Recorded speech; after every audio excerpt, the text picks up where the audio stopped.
Hello. Happy Sunday. If you're watching this on the day it came out, my name is Kat. I am the Nurse Flipper. I am a full-time reseller out of North Florida in a very, very rural area. And I'm a full-time reseller on eBay, Poshmark, Mercari, and whatnot. We also are going to be adding in a platform. I'm going to talk to you in this video about different things that I have recently changed in my business that I believe is driving the sales up and helping us to increase profits. I also would love for the comment section to be an open forum for all of us to discuss what you're doing in your business that you feel is helping to increase sales, especially right now. We are in the summer, and a summer slowdown historically has been normal.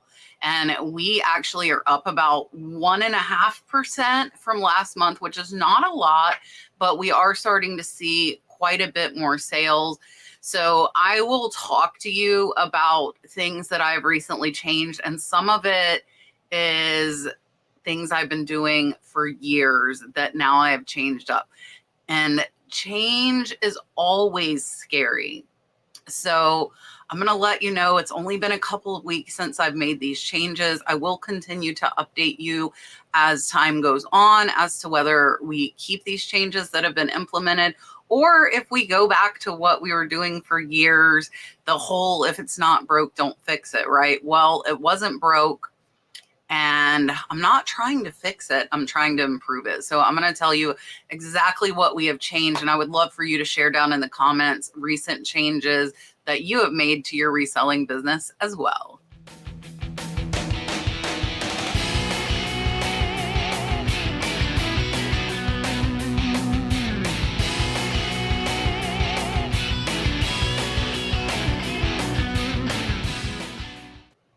If you have been following me for any amount of time, there are things that I've been pretty adamant about I'm not changing because I've done it for years and it's working. Well, the thing is what if it could work better, right? I feel like there is always room for improvement in our businesses. There's always room for us to learn, to grow, and to do better. So the first major change for me that I made on July 1st was I stopped marking up items to run a constant sale. So our method over 3 years, I have marked items up by 35% just to mark them back down by 35% to give the illusion that I had a sale. And I talked about this over the years with a couple of people. And one of the things that I hate the most when I am out shopping, and where I see it the most is in the antique malls. I have seen a couple of thrift stores doing this as well, though. So one of the things I hate is when they mark something up and they're like, oh, 50% off sale. Oh, but you have it marked up double what it's worth. So really, you don't have a sale. So here I am, the pot calling the kettle black. I hate when people do it, and I was doing the same thing. So as of July 1st, I have turned the markups off. My prices are exactly where I want them to be. And I am now running targeted sales. So I'm really interested in knowing everyone's method of how they're doing sales. And unfortunately, with us ending and selling similar, choosing items by the link they've been listed is not an easy task. We do have over 7,000 items listed in our store. And just to give you an idea of the size of our store, we do have over $300,000 in inventory currently listed, over 7,000 listings. And so what I have done, and I actually don't have any sales on right now. I ran some for about 4 days. I went to the items that I knew I had purchased big lots of a long time ago.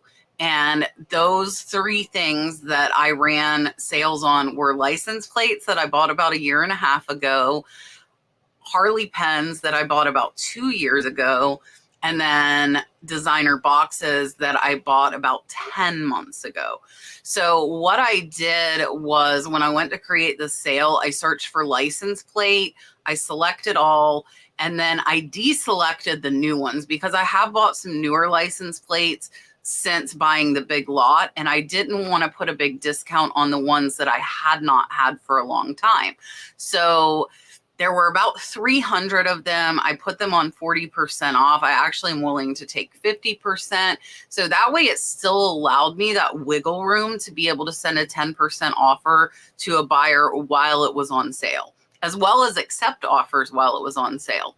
So same thing with the boxes. I searched empty box, which was in the majority of the titles, selected all of those, and those I ran a 20% off sale because I was willing to take 30% off. And the Harley pins were also at 40% because I was willing to take 50. So we didn't sell a ton. I actually thought we would sell more than we did, but we did get quite a few sales from that. And you'll see in our what sold video coming out in a few days exactly what sold. And I will tell you which ones had that sale on them. And so I think that is what I plan to do going forward. I did post in my Death Pile Destruction group asking how people did it. Some do it by category, which is a great plan as long as you can deselect those items that are new. Or if you want to run it on the new ones as well, that's fine. Maybe you want to run it on swimsuits or beach accessories because it's summer and you're trying to move them now before it starts getting too cold.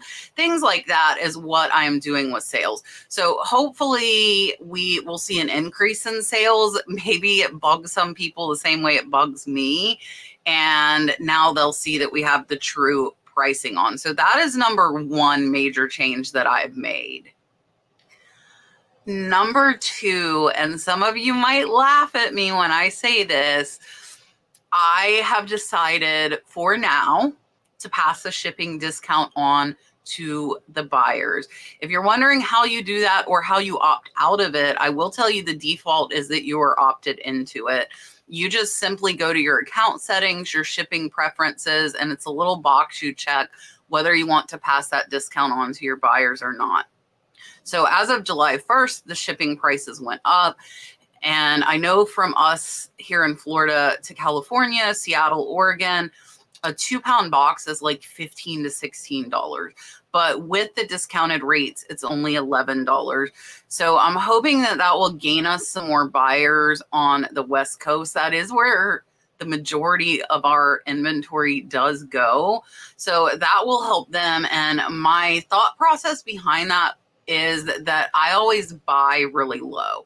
And the key to making money in reselling is buying low. You have to have room for fees. You have to have room for offers that you might send out. And now, if you choose to do the shipping discounts, you need to have room to possibly take a little bit of a loss on the shipping.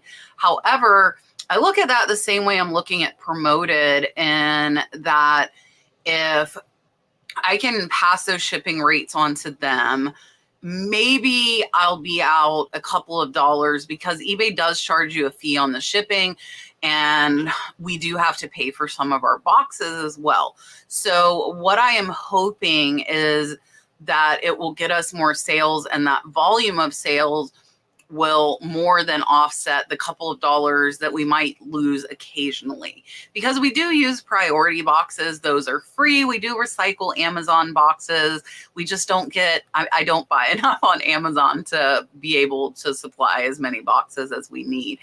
And hopefully that is helping. The problem, I will tell you, with me doing all of these changes at once is I'm going to have no idea what is driving the change in sales, be it up or be it down.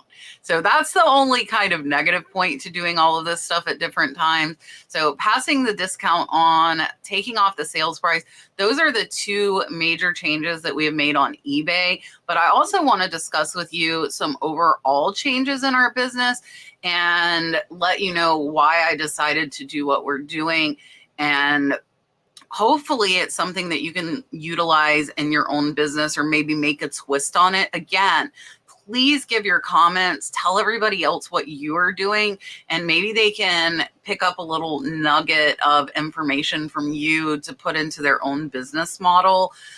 That is one of the most important things to me, especially being a creator out here talking to you about reselling, is you really need to know, A, don't compare yourself to others, and B, don't try to be exactly like anyone, because nobody's business model will work exactly right for any other person.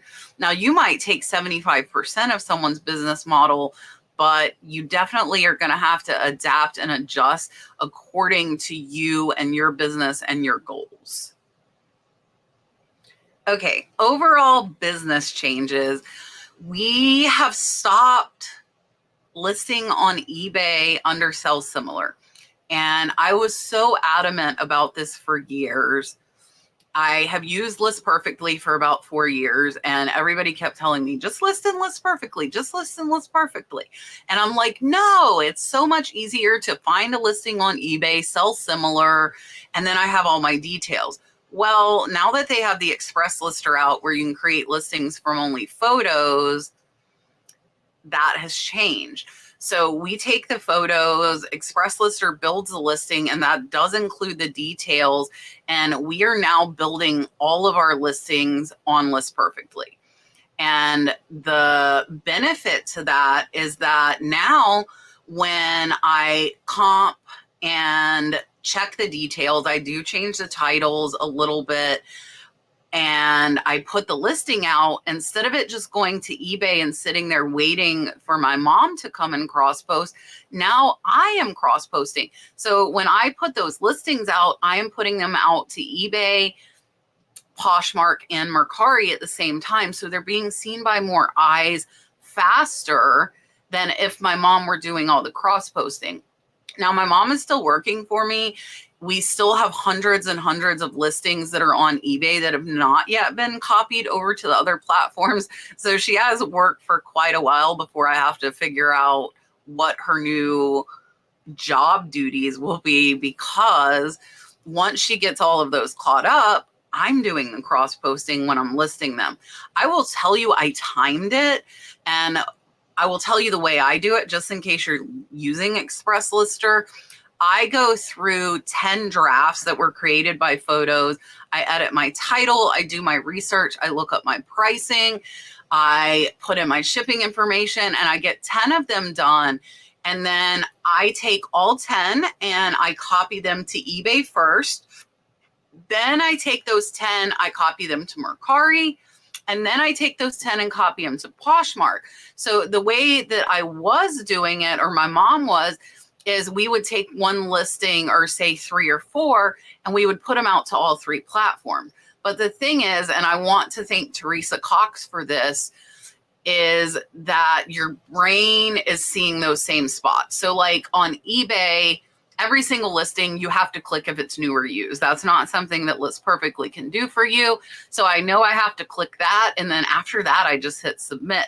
On Mercari, a lot of times I have to put no brand or not sure, because I get a lot of one-off brands, and Mercari will not let you custom create a brand. So I know I have to click on the brand, and then I just double check my shipping, submit that.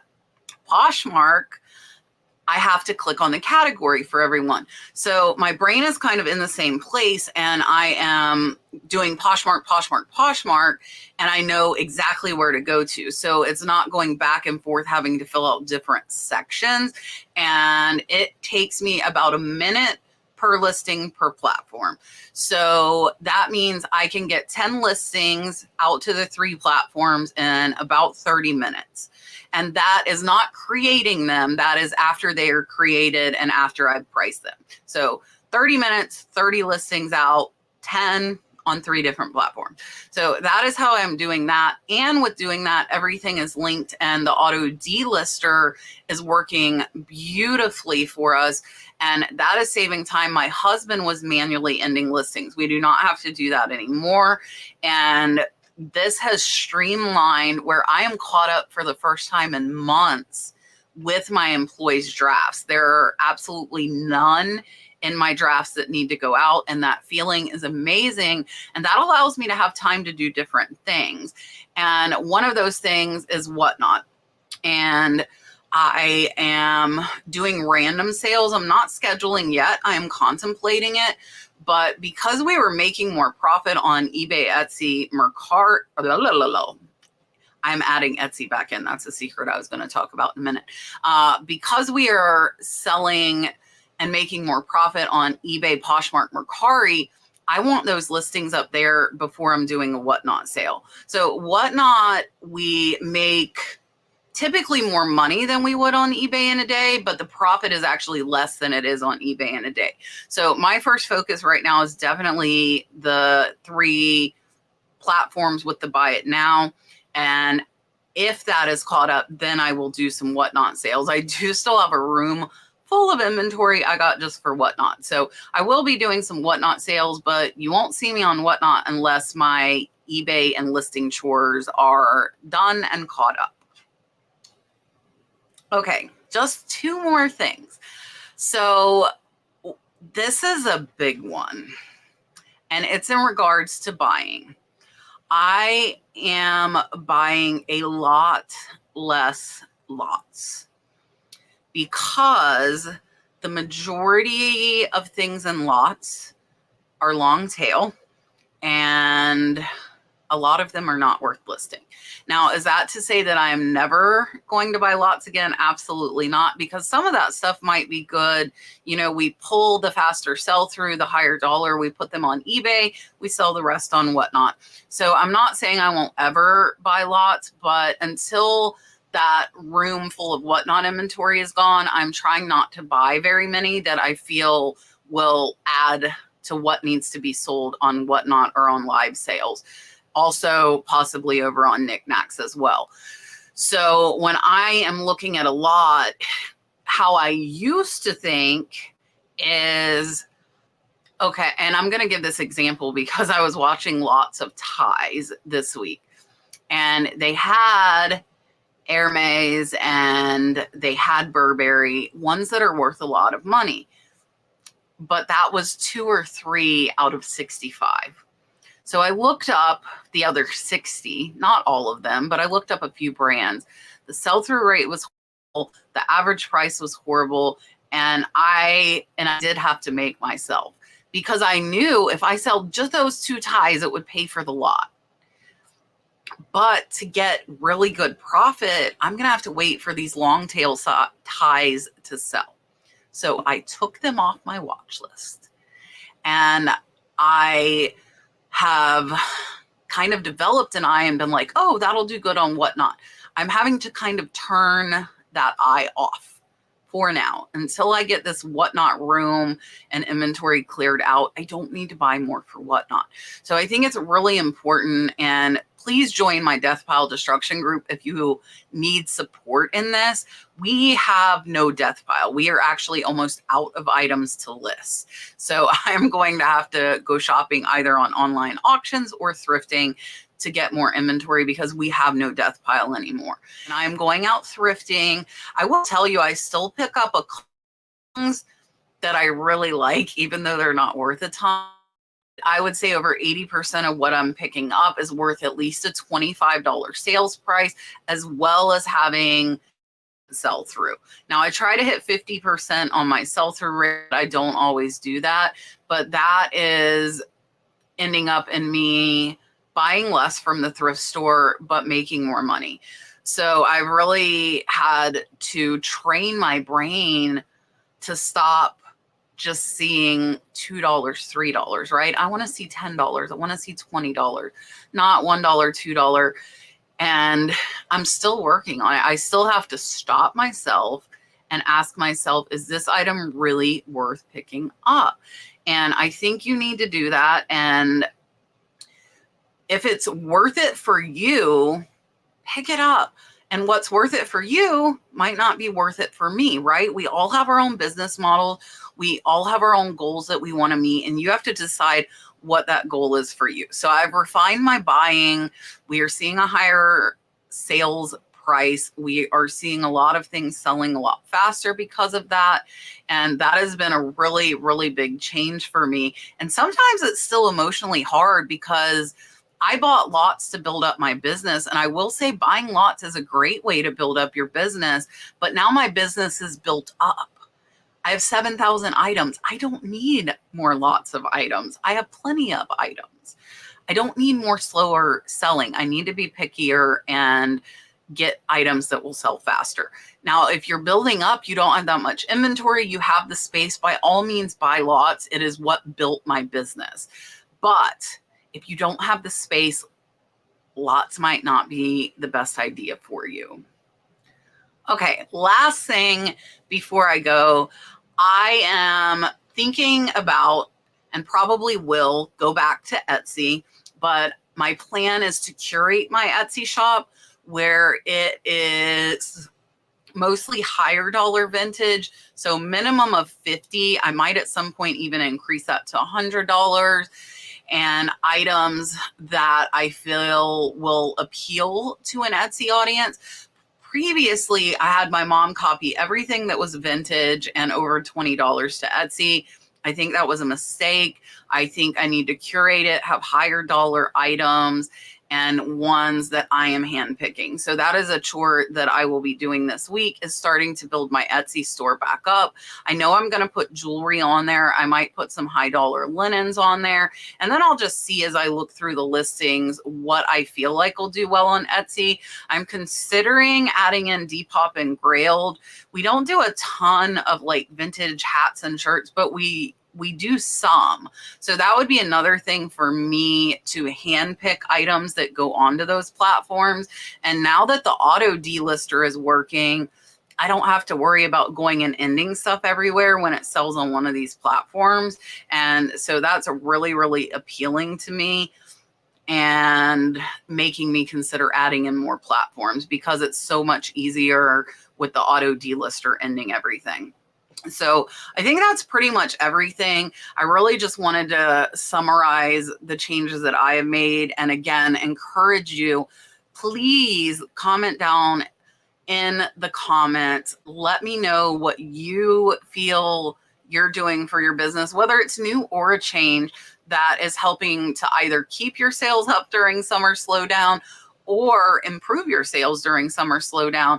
And that way we can all kind of talk back and forth and share ideas, share knowledge. That is what this whole thing is about. And when I say this whole thing, I mean me here talking to you on YouTube for almost 5 years now. I'm coming up on 5 years. I want to help you, and I learn from you as well. So that's very important to me. I really, really appreciate you listening. I hope that you have gained some little nuggets of knowledge from this video. I hope you had a wonderful 4th of July this past week, and I will see you on the next one.